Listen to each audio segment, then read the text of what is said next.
에스겔은 2장에서 이상 가운데 환상 중에 선지자로 부름을 받고 또한 두루마리 책을 받아 먹음으로써 선지자의 사명을 부여받았습니다. 이제 선지자로서 사명을 감당할 에스겔의 사명이 어떤 것인지를 다루고 있는데요. 하나님께서 에스겔이 감당해야 될 사명의 대상이 누구이고 그리고 장소가 어디인지 그리고 사명자의 책임과 원칙을 3장에서 말씀해 주고 있습니다. 오늘은 에스겔이 사명을 감당해야 될 사명의 대상이 누구인가 하는 것입니다. 4절 말씀에 보면 그가 또 내게 이르시되 인자야 이스라엘 족속에게 가서 내 말로 그들에게 고하라. 하나님께서는 누구에게 가서 사명을 감당해야 되느냐, 사명의 대상을 이야기할 때 이스라엘 족속이다. 그런데 이 이스라엘 백성들이 어떤 사람인지 2장 3절에서 그들을 평가할 때 그들은 패역한 백성이고 하나님을 배반한 사람들이었다라고 그렇게 표현을 하고 있습니다. 그러니까 외국인들에게 가서 하나님의 말씀을 전하는 것이 아니라 지금 에스겔이 사명을 감당해야 될 대상, 그 대상은 동족 이스라엘 백성. 그런데 그 동족 이스라엘 백성은 패역한 백성, 하나님을 배반한 사람들이다. 그들은 절대로 하나님의 말씀을 듣지 않는 사람들입니다. 에스겔이 말씀을 전해야 될 사람들은 바로 이런 악한 독종 중에 독종들이었다라는 거죠. 심지어는 그렇게 바벨론의 포로로 끌려갈 정도로까지도 하나님의 말씀을 듣지 않는 사람들. 그런 사람들에게 사명을 수행할 때 그들에게 이 사명을 감당하는 일, 하나님의 말씀을 그대로 전하는 일은 에스겔에게 상당히 부담스러운 일이고 또 위험이 동반되어진 그런 사명입니다. 그걸 하나님께서 미리 알려주고 있는 것이죠. 네가 잘 알다시피 이스라엘 백성들은 하나님을 배반하기 일쑤고 하나님을 떠나 있는 사람들이고 이렇게 포로로 끌려갈 정도로 심판을 받아서 끌려갈 정도가 돼도 절대 회개하지 않는 사람들이다. 그런데 그런 사람들에게 네가 하나님의 말씀을 전한다라고 하는 것은 상당한 위험이 도사리고 있는 것이다. 미리 알려주고 있는 것입니다.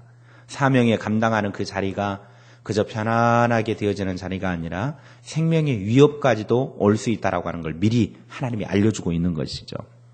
그러므로 본문의 말씀은 하나님께서 에스겔에게 네가 선지자의 사명을 감당할 대상은 이처럼 어렵고 힘들고 위험하니 각오를 단단히 해라, 그 말씀입니다. 하나님의 부름을 받은 사명자들은 언제나 이 사명을 내가 감당함에 있어서 이렇게 어렵고 힘든 일이 있을 수 있다라고 하는 걸 각오해야 됩니다. 그런 각오 없이 그저 사람들에게 인기나 얻으려고 하고 사람들에게 박수갈채나 받으려고 하면 조금만 힘들고 그러면 이게 아닌데 하고 그냥 넘어지는 것이죠. 그러니까 우리가 처음부터 하나님의 사명을 감당하려고 할 때는 가장 기본적인 게 뭐냐면 이 사명을 감당하려고 하다 보면 어려운 일이 있을 수 있고 힘든 일이 있을 수 있고 또 위험이 나에게 다가올 수 있다. 내 목숨까지도 위협받을 수 있다라고 하는 이 사실을 늘 각오를 해야 됩니다. 이런 각오가 안 되니까 조그만 사람들이 뭐라 그러면 그것 때문에 낙심하고 좌절하고 이것이 아닌가 보다 그런 생각을 할 때가 많이 있죠. 오늘 그런 그 악한 사람들, 하나님을 배역하고 배반하는 패역한 사람들에게 에스겔이 가서 아무리 하나님의 말씀을 외친다고 해도 그들은 절대로 하나님의 말씀을 듣지 않는다고 그랬습니다. 이유는 7절에 설명이 되어 있습니다. 좀 에스겔이 가서 하나님의 말씀을 선포하면 들으면 좋잖아요. 그리고 좀 변화되면 좋잖아요. 그런데 그들이 절대로 변화되지 않는다는 겁니다. 7절 말씀에 그러나 이스라엘 족속은 이마가 굳고 마음이 굳어 내 말을 듣고자 아니하리니 이는 내 말을 듣고자 아니함이니라. 이마가 굳고 마음이 굳었다. 이 말은 강하고 딱딱하며 뻔뻔한 상태를 이야기합니다. 그러니까 그들은 엄청나게 강합니다. 이 강하다라고 하는 게 고집이 세다라는 거죠. 이 똥고집이 세가지고 그리고 뻔뻔하대요. 얼굴이 그냥 철판을 깔았대요. 뻔뻔해가지고 절대로 에스겔이 전하는 하나님의 말씀 듣지 않는다라는 겁니다. 에스겔이 사명을 감당하는 현실은 너무나 어렵고 척박한 상황이라는 것이죠. 하나님의 메시지가 씨앗이라고 한다면 그 씨앗이 뿌려질 밭은 기름기가 전혀 전혀 없는 거칠기 이를 데 없는 황량한 그런 가시밭과 같은 곳이 바로 지금 이스라엘 백성들에게 하나님의 말씀의 씨앗을 뿌려야 된다는 겁니다. 그런 곳에다가 씨를 뿌려야 하는 농부의 심정 한번 생각을 해보십시오. 여러분이 농부가 돼가지고 씨앗을 뿌리러 밭에 나갔는데 그 밭을 하나도 일구지도 않고 잡초는 무성하게 한 1m 자라있고 또 밑에 막 가시덤불들은 막 있고 이런 데에다가 내가 씨앗을 지금 뿌려야 된다. 보통 같으면 다 갈아엎어가지고 잡초 제거하고 또 제거가 안 되면 그냥 풀약이라도 뿌려서 다 제거하고 로타리 쳐가지고 다 갈아서 거기다가 거름 주고 해가지고 밭을 잘 만들어가지고 거기다 씨앗을 뿌리잖아요. 그래야 씨앗이 잘 뿌리를 내리고 이렇게 자라게 하기 위해서 그렇게 하잖아요. 그런데 오늘 보십시오. 에스겔이 가가지고 씨앗을 뿌리는데 하나님의 말씀의 씨앗을 뿌리는데 그 씨앗을 뿌려야 될 땅이 거름기는 하나도 없고 잡초가 무성하고 거기에다가 지금 씨앗을 뿌려야 되는 거예요. 그러니 이 씨앗을 뿌리는 농부의 입장인 에스겔은 얼마나 가슴이 답답하겠습니까? 갈아엎을 수 있으면 엎으면 좋은데 이거 갈아엎어지지가 않으니 거기에다가 또 하나님은 사명이니까 너는 가서 해라. 그들이 듣든지 듣지 않든지 무조건 가서 전해라. 얼마나 마음이 답답하겠습니까? 우리가 주님의 일을 한다라고 하는 것은 그럼에도 불구하고 주님께 순종하는 것이 주님의 일을 하는 것입니다. 우리 같으면 그러죠. 아니 거기에다 뿌려봐야 씨앗만 낭비합니다. 거기다 뿌려봐야 절대로 씨앗 뿌리 못 내립니다. 우리 같으면 그러니까 뿌리지 맙시다. 씨앗 낭비하고 시간 낭비하고 정력 낭비하고 괜히 그 시간에 차라리 낮잠 자는 게 낫지. 차라리 다른 거 하는 게 낫지. 그거 뭐하러 합니까? 되지도 않는 거. 우리는 쉽게 그렇게 생각할 수 있다는 거죠. 그러나 사역이라고 하는 것, 사명이라고 하는 것은 내 생각이 아닙니다. 지금 에스겔을 통해서 계속 보는 것이 그겁니다. 하나님의 일을 한다라고 하는 것은 나 좋아서 하는 일이 아니라 하나님이 기뻐하시는 일을 하는 것이 사명이라는 거예요. 내가 좋아서 하는 것은 그저 나 즐거운 것이죠. 하나님의 부름을 받은 사명자는 물론 내가 좋아서 할 수도 있겠지만 사명의 길은 그렇게 기쁨으로 가는 길이 아니라는 거 우리는 너무나 잘 알잖아요. 고통의 길이라는 것, 눈물 없이는 갈 수 없는 길이라는 것 너무나 잘 알잖아요. 하나님이 기뻐하시는 것이 무엇인가를 생각하면서 그 밭이 척박한 밭이고 가시밭이고 거름기가 하나도 없고 씨앗을 뿌리면 다 죽을지언정 하나님이 우리들에게 말씀하셨으면 그냥 순종하는 것이 사명이에요. 우리는 한순간도 이 사실을 잊어서는 안 됩니다. 사역은, 사명은 곧 순종입니다. 반드시 좋은 결과를 얻는 데 사역의 목적이 있지는 않다라는 겁니다. 또 사람들의 좋은 반응을 얻는 것이 사명의 목적이 되어서는 안 됩니다. 그렇다고 어떤 좋은 결과를 얻지 말라라고 하는 말이 아닙니다. 또 좋은 반응을 기대하지 말라라고 하는 말은 아닙니다. 그러나 사명의 1차적인 목표가 좋은 결과를 얻거나 사람들에게 좋은 반응을 얻거나 칭찬을 받는 것이 사명의 1차 목적이 아니라는 거예요. 우리가 하나님의 일을 하는 이유는 우리가 하나님의 일을 하도록 우리를 하나님이 부르셨고 그 일을 하나님이 우리에게 명령하셨기 때문입니다. 주님의 일에 대한 순종, 이 순종이야말로 우리가 하나님의 사역에 몰두하고 시간을 바치고 우리의 땀을 들이는 중요한 초점이 되어야 합니다. 사역을 감당함에 있어서 반드시 좋은 환경과 조건이 아니어도 호의적인 반응이 나에게 없어도 어려움과 고통이 있음을 알고 있음에도 우리는 순종해야 합니다. 그것이 바로 사명자의 길입니다. 그래서 사명자의 길은 외롭습니다. 사명자의 길은 힘듭니다. 고통스럽습니다. 그럼에도 불구하고 나를 하나님이 사명자로 부르셨기에 그 길을 가야만 한다는 것입니다. 우리는 보통 결과가 없거나 사람들이 알아주지 않으면 또 별로 인기를 얻지 못한다는 생각이 들면 쉽게 하나님이 내게 맡겨주신 사명을 포기하고 싶은 유혹을 받을 때가 많습니다.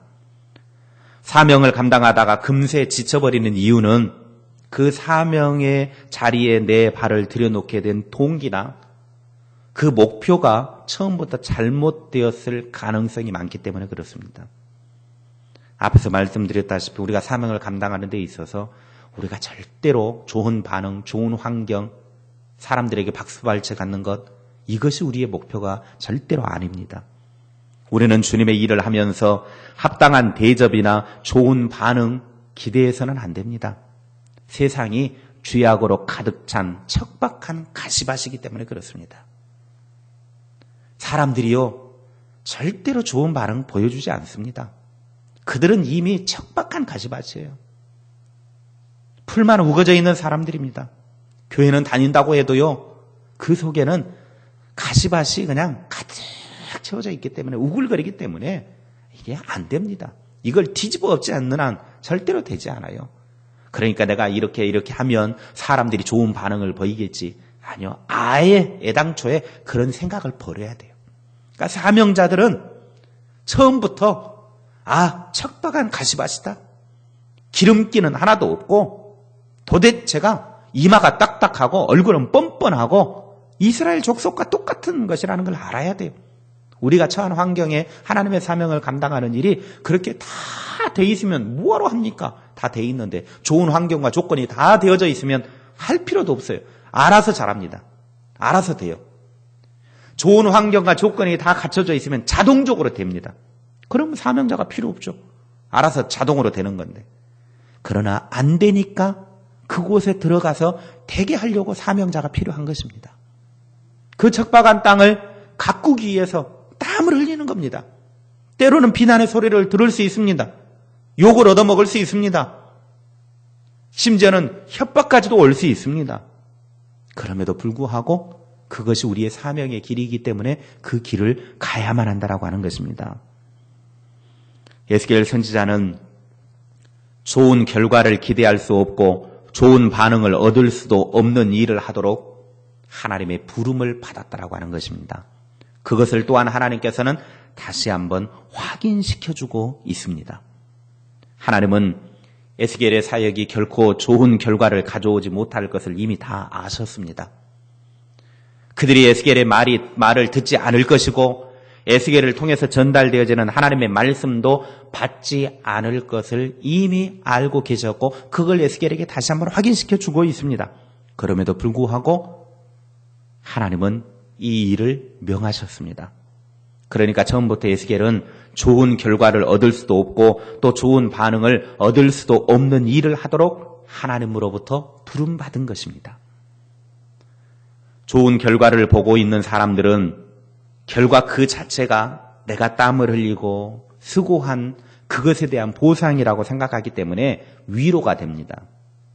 내가 지금 하고 있는 일에 좋은 결과가 나타난다거나 사람들이 변화를 가져온다거나 내가 교회학교 교사를 했더니 내가 맡은 아이들이 막 숫자가 늘어난다든지 아이들이 막 변화가 된다든지 또 내가 찬양단을 했더니 막 풍성한 은혜가 막 넘쳐난다든지 또 구역장을 했더니 구역이 막 하나로 뭉쳐지고 구역이 막 더 잘 되어지고 막 이런 일들이 나타난다든지 또 교회에 막 숫자가 막 늘어난다든지 잘 되어지는 이런 것들을 보면 우리가 하는 사명에 대해서 위로가 됩니다. 그런데 교회 학교 교사를 해도 그대로고 찬양단을 해도 뭐 별로인 것 같고 구역장을 해도 오히려 구역원들은 더 삔질삔질 말도 안 듣고 여러 가지로 환경과 상황이 척박하게 되어지면 그것 때문에 우리가 참 마음이 힘듭니다. 무거운 짐을 짊어지는 듯한 그래서 왜 내가 이 일을 해야 되나 포기해버리는 사람들이 많이 있습니다. 여러분 한번 생각해 보십시오. 힘들다고 좋은 결과가 없다고 좋은 반응이 없다고 다 포기해버린다고 하면 누가 그 일을 감당할 것입니까? 만약에 예수님께서 십자가에 달려 죽는 것이 힘든 일이니까 나 힘든 일 안 하겠다. 나 안 죽을란다. 내가 왜 죽냐? 그런 생각을 가지시고 예수님이 십자가 지는 거 포기해버렸다고 하면 우리의 구원은 어떻게 이루어지겠습니까? 예수님은 자기가 뻔히 고통스럽게 죽을 것 알고 계셨습니다. 자기가 복음을 전하고 유대인들에게, 이방인들에게 아무리 하나님의 나라인 천국에 대해서 전해주고 그들에게 회개하여 천국 가라고 그렇게 이야기를 하면 그들이 옳거니 아이고 좋다 하고 받아들이지 않을 것 뻔히 알고 있었습니다. 좋지 못한 결과가 올 것 알고 계셨습니다. 그럼에도 불구하고 그들에게 복음을 전했고 그럼에도 불구하고 십자가에 달려 죽으셨습니다. 당신이 고통스러움에도 불구하고 십자가에 죽어야만 했다는 거예요. 그게 사명의 길입니다. 우리도 마찬가지입니다. 내가 하는 그 사명의 길 속에 내가 사역을 감당하는 그 과정 속에 좋은 결과가 나타나지 못하고 좋은 반응이 없어도 사람들에게 좋은 어떤 영향력이 나타나지 않는다 할지라도 그것이 나에게 하나님이 부르셨고 그 일을 감당하도록 나에게 말씀하셨다고 하면 우리는 순종해야 된다는 겁니다. 그런데 사람들은 그렇게 생각하지 않아요. 도피해버리려고 합니다. 포기해버리려고 합니다. 안 하면 되지. 물론 그건 참 심간편한 일이죠. 그게 사명자는 아니라는 것입니다. 사명자가 그런 일을 포기해버린다고 하면 아마 사명자에게 그 책임을 물으실 겁니다. 내가 너에게 이 사명을 주었는데 너는 힘들다고 포기했는데 그 사명 감당하지 못함을 통해서 나타난 결과에 대해 너에게 책임을 묻는다. 아마 그러실 겁니다. 오늘 우리는 어떤 환경과 상황 속에서 우리가 주님의 부름을 받고 사명자로 일을 감당하다가 좋은 결과가 나타나지 않는다고 해서 절대로 포기하지 맙시다. 내가 그렇게 땀 흘리는 사명에도 불구하고 나의 땀 흘림과 희생의 그런 결과물이 좋은 결과가 나타나지 않는다 할지라도 도망가지 말고 주님이 나를 이곳에 심으셨다. 주님이 나를 이곳에 보내셨다. 하나님이 나를 이곳에 세우셨다. 하나님이 나에게 이 일을 명령하셨다. 이걸 늘 우리는 가슴에 새겨야 합니다. 왜 도망가려고만 합니까? 왜 포기하려고만 합니까? 그럼 누가 감당합니까? 그건 아니잖아요. 내가 하나님이 나를 사명자로 부르셨고 세우셨다라고 하는 이 사실 하나 때문에 내가 이 자리에 서 있어야 한다라고 하는 것은 때로는 더욱 힘들고 고독한 순종이 되어야 된다는 겁니다. 외롭습니다. 힘듭니다. 그럼에도 불구하고 내게 주신 사명의 길이기에 우리는 그 길을 순종으로 가야 합니다. 그렇기 때문에 이 결과가 좋지 못한 것을 보면서도 그 길을 가야 하기 때문에 힘든 거죠. 마음이 무거운 거죠. 좋은 결과가 기대되어지면 내가 이렇게 하나님의 말씀에 순종했더니 아마 이런 결과가 나타날 거야. 그래서 좋은 풍성한 열매가 맺어질 거야. 그걸 생각하면서 가면 지금 힘들어도 이겨낼 수 있습니다. 왜? 좋은 결과가 기다리고 있으니까. 그런데 좋지 못한 결과가 뻔히 보인다라는 것 알고 있음에도 불구하고 하나님께 순종하며 가는 길은 위대한 것입니다. 내가 가는 이 길이 사명자의 길이 좋은 결과가 뻔히 나타나지 않을 것 압니다. 척박한 마시는 거 압니다. 사람들의 마음이 이마가 딱딱하고 뻔뻔스럽고 뻔히 그런 것 알고 있습니다. 그럼에도 불구하고 그 길을 순종으로 간다라는 겁니다. 그게 사명자의 길입니다. 그래서 사명자의 길은 더 고통스러운 거예요. 그래서 더 힘든 거예요. 저는 가끔 가다가 외국의 선교사님들이 나가서 선교 사역을 하다가 현지인들한테 폭행을 당하기도 하고 심지어는 감금당하기도 하고 더 심하면 사형을 당하는 것들도 보게 됩니다. 그 사람들이 그걸 몰라서 그렇게 거기에 들어갔습니까? 뻔히 그런 일 당할 것 알고 있었습니다. 그럼에도 불구하고 자기들의 사명이니까 죽음을 향해 가는 거예요. 우리 같으면 그러잖아요. 목숨이 제일 중요한데 뭐 한다고 거기 가서 죽냐고. 감당하지 않으면 되는 것이지. 꼭 그렇게 그런 데 가서 해야 되냐고. 아니 국내에서도 좀 하면 되는 것이지. 쉽게 그렇게 해야 돼. 그런데 그 사람은 그것을 위해 하나님으로부터 부름 받았는데 그것이 사명인데 뻔히 내가 죽을 건 알매도 불구하고 하나님이 죽을 것인 거, 그 길이 죽는 길인 걸 아는데 하나님이 나를 거기로 보내셨다라는 거예요. 그러니까 가는 거예요. 여러분, 누가 죽는 것 좋아하는 사람이 누가 있겠습니까? 고문당하는 것 좋아하는 사람이 누가 있겠습니까? 그럼에도 불구하고 하나님이 나를 거기에 사명자로 부르셨으니까 고통스러워도 가는 거예요. 이게 사명자입니다. 누가 이런 에스겔을 성공하지 못한 선지자라고 평가할 수 있겠습니까? 에스겔이 가가지고 백성들에게 아무리 복음을 전해도, 하나님의 말씀을 전해도 한 명도 듣지 않습니다. 보통 우리 같으면 그거 실패한 사람이네. 아니, 가가지고 좀 했으면 한 명이라도 좀 변화돼야 되는 거 아닌가? 한 명이라도 좀 하나님의 말씀 들어야 되는 것 아닌가? 그래야 성공한 것 아닌가? 우리는 그렇게 생각합니다. 그런데 에스겔이 한 명도 변화되지 않을 것 알면서도 하나님은 보내셨고, 또 에스겔에게도 너는 네가 가서 해도 한 명도 변화되지 않을 것이다. 안 들을 것이다. 오늘 분명히 말씀하잖아요. 아무리 내가 너에게 준 말씀을 전해도 그들은 듣지 않을 것이다. 한 명도 듣지 않을 거라는 겁니다. 좋은 결과가 나타나지 않을 것이라는 거예요. 그러면 보통 사람들은 실패한 사람이네, 실패한 선지자네, 실패한 목사네, 실패한 사명자들이네, 그렇게 말할 수 있습니다. 그럼 그런 사람들은 다 실패한 사람들입니까? 아니요. 오히려 그런 사람들이 더 성공한 사람들입니다. 쉽게 한번 표현을 해볼까요? 어떤 분들은 도시의 큰 교회에서 막 목회하고 이런 사람들이 막 성공했다고 보는 사람들이 많아요. 제가 처음에 목회를 시작할 때 서울에 올라가가지고 신학을 하고 졸업을 하면서 서울 경기 지역에서 전도사, 부목사 생활을 하면서 지내다가 제가 이제 지방으로 이렇게 좀 돌았습니다. 그런데 여기에서 가까운 교회에 부목사로 제가 서류를 내놓고 면접을 하는데 대형 교회입니다. 시골 지방교회 치고 대형 교회예요.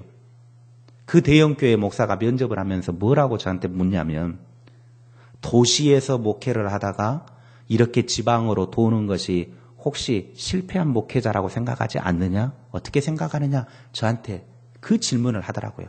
그래서 제가 속으로 시골교회 지방교회 대형교회 담임 목사라는 사람이 마인드가 그거밖에 안 되는가.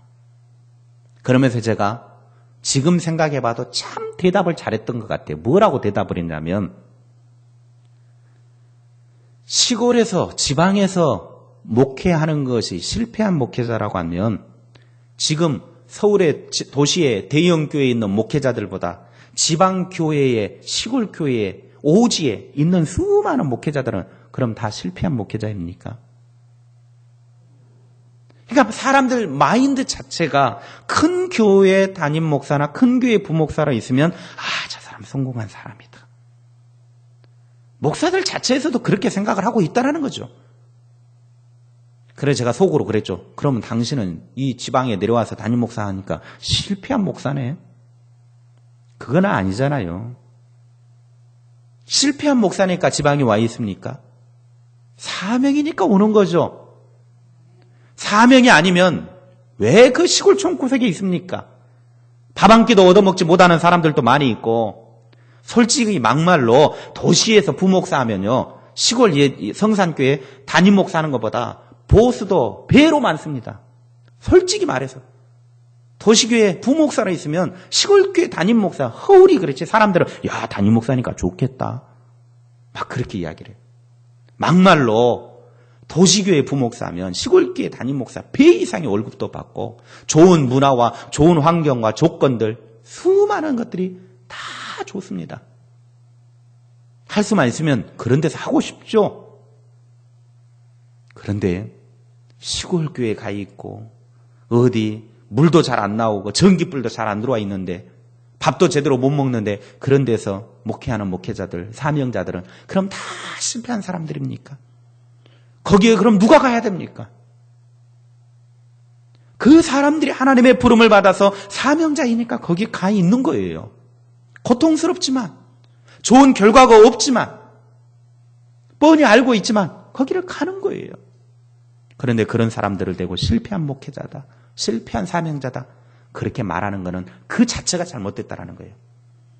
하나님의 입장에 봤을 때는 배 떵떵거리면서 어설프게 그냥 자리나 지키고 있으면서 그러고 있는 사람보다 정말 눈물을 흘리며 매일매일 한 달 한 달 살아가는 것이 손가락 빨면서도 그렇게 살아가는, 그러면서도 하나님의 사명을 감당하는 사람들, 그 사람들이 하나님 입장에서는 진정한 성공한 사람인 것입니다. 사람들은 봤을 때 화려한 그것이 성공했다라고 말하지만, 몇천 명, 몇만 명 교회에 모이고 그렇게 하는 것이 성공했다라고 말하지만, 그러나 그건 사람의 보는 관점입니다. 한 사람을 두고도 그 사람을 위해서 눈물을 흘리며 목회하는 사람들, 두세 명을 데리고도 그곳에서 오늘 또 사명을 감당하고 있는 사람들, 그 사람들이 진정 성공한 목회자입니다. 에스겔이나 척박한 환경 속에 부름받아 순종한 모든 사람들은 주님 앞에 서는 날 반드시 성공한 사람으로 하나님 앞에 평가를 받게 될 것입니다. 왜냐하면 그가 하나님의 명령에 순종했기 때문입니다. 순종이 좋은 결과보다 훨씬 중요한 것입니다. 말씀 마칩니다. 우리가 교회 안에서 하나님의 일을 할 때 때로는 그 일이 좋은 환경과 조건이 아니고 좋은 결과가 나타나지 않는다 할지라도 내가 하나님의 부름을 받았다고 하면, 직분을 받았다고 하면, 그 일을 맡았다고 하면 좋은 결과가 없어도 순종하는 것입니다. 도망가려고 하지 마십시오. 포기하려고 하지 마십시오. 안 된다고만 말하지 마십시오. 하나님이 나에게 일을 맡겨주셨을 때는 되든지 안 되든지, 듣든지 안 듣든지 그 일을 순종함으로 감당하라는 거예요. 우리의 그 태도를 보는 것입니다. 우리의 태도를 보는 거예요. 저는 참 마음이 답답했습니다. 최근 한두 달 사이에.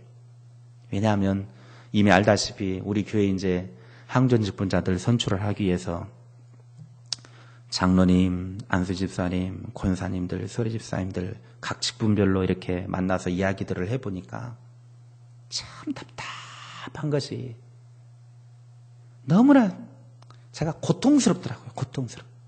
내가 이렇게 힘든데 하나님은 어떤 마음이실까? 너무나 고통스러워요. 고통스러워. 제가 최근에 한 5kg가 빠졌습니다. 5kg가 빠졌어요. 여러분이 믿든지 안 믿든지, 물론 운동도 해서 빠지긴 했겠지만, 우리가 교회를 내 교회고 내가 하나님의 부르심을 받았다라고 하는 이런 생각을 가지면 그런 마음들이 아닐 텐데 자꾸 다들 책임 없는 그런 발언들을 하고 행동을 하고 그런 걸 볼 때 참 제가 고통스러웠어요. 고통스러웠어요.